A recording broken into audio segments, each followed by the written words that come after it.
तुम्ही कधी विचार केला आहे का, की जेव्हा एखाद्या व्यक्तीच्या शरीरातील महत्त्वाचा अवयव व्यवस्थित काम करायचे बंद करतो तेव्हा काय होतं? दुसऱ्या व्यक्तीचा अवयव खरोखरच त्यांचे प्राण वाचवू शकतो का? चला तर मग, या व्हिडिओमध्ये आपण पाहूया, की अवयव प्रत्यारोपण हे कसं शक्य करते. कधी-कधी आपल्या शरीराचे अवयव कमी कार्यक्षम होऊ शकतात किंवा अगदी पूर्णपणे काम करायचे देखील थांबवू शकतात. हे वाढते वय, अपघात किंवा काही विशिष्ट आजारांमुळे देखील होऊ शकतं. जेव्हा असं घडतं, तेव्हा आयुष्य खूप कठीण होतं आणि काही प्रसंगामध्ये जीव घेणे सुद्धा होऊ शकतं. पण इथे एक आश्चर्याचा भाग आहे. जर अशा व्यक्तीला दुसऱ्या व्यक्तीकडून निरोगी अवयव मिळाला, तर त्याचे प्राण वाचू शकतात. या प्रक्रियेला आपण अवयव प्रत्यारोपण असे म्हणतो.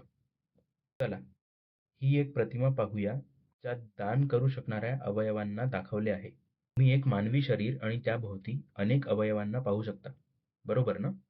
डोळे अंध व्यक्तींना दृष्टी मिळवून देण्यासाठी दान केले जाऊ शकतात. फुफ्फुस व्यक्तीला व्यवस्थित श्वास घेण्यासाठी मदत करू शकतो. यकृत विषारी द्रव्ये बाहेर टाकणे आणि ऊर्जेचा साठा करणे यासारखी अनेक महत्त्वाची कार्ये पार पाडते. हृदय आपल्याला संपूर्ण शरीरात रक्ताचा पुरवठा करते. तसेच स्वादुपिंड रक्तातील साखरेचे प्रमाण नियंत्रित करण्यास मदत करते. आणि हो, मूत्रपिंड रक्तातील टाकाऊ पदार्थ बाहेर टाकतात. हाडांचा वापर वैद्यकीय उपचारांसाठी केला जाऊ शकतो.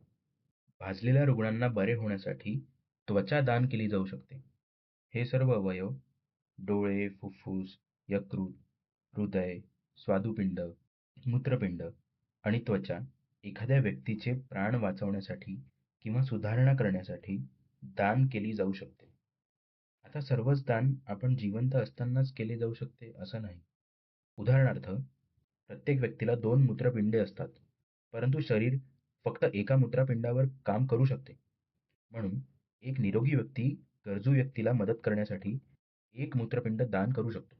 तसेच शरीराच्या काही भागातील त्वचा सुद्धा जिवंतपणे दान केली जाऊ शकते.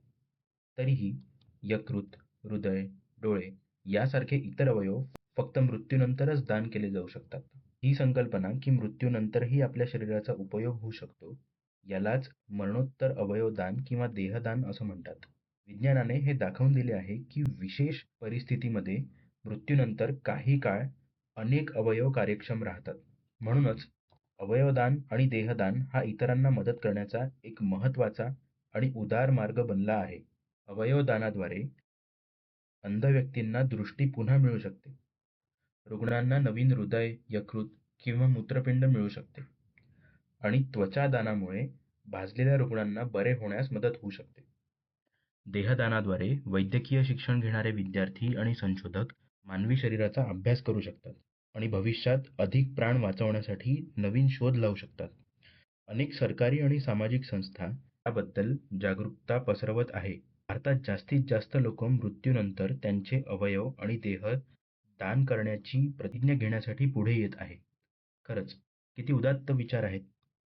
ही प्रक्रिया निष्पक्ष आणि पारदर्शक असल्याची खात्री करण्यासाठी सरकारने मानवी अवयव प्रत्यारोपण कायदा 1994 नामक एक विशेष कायदा बनवला आहे, ज्यात 2009, 2011 आणि 2014 मध्ये महत्त्वाच्या सुधारणा करण्यात आल्या आहेत.